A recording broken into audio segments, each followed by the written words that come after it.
इसलिए तो कोई कहता है हमें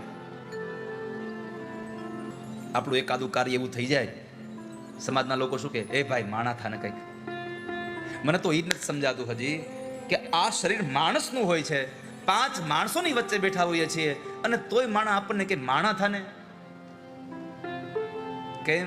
ખાલી શરીર માણસનું મળ્યું છે, માણસે સ્વભાવ પશુનો રાખ્યો છે, એટલા માટે કહી જાય છે તું માણા થા.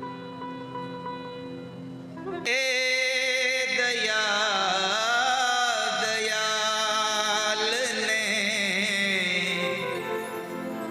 मानुष जन्म दिया.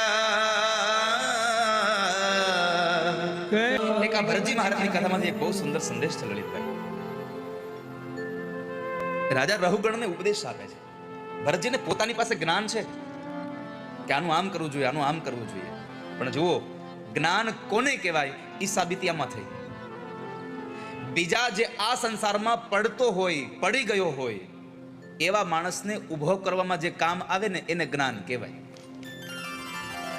તમારી પાસે રહેલું જ્ઞાન ઊભા રહેલા માણસને પછાડવા માટે જ્યારે તમે વર્ણવો છો ત્યારે એ જ્ઞાન નથી. તમારા જેવો સંસારમાં બીજો કોઈ અબુદ્ધ માણસ નથી.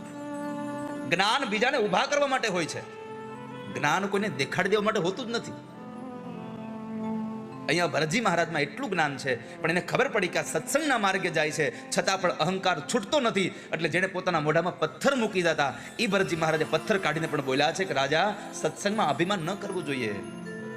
પુરાણો, વેદો, શાસ્ત્રો આ બધાના ગ્રંથોના એક એક પાનાનું જ્ઞાન તમારામાં ભર્યું છે, પણ જો એ તમારામાં રહેલું જ્ઞાન જો બીજાને પછાડવા માટે જ્યારે પણ પ્રયત્ન થાય છે ત્યારે સમજો ખાલી જાણકારી તમારી પાસે છે, તમે જ્ઞાની નથી આ સંસારના.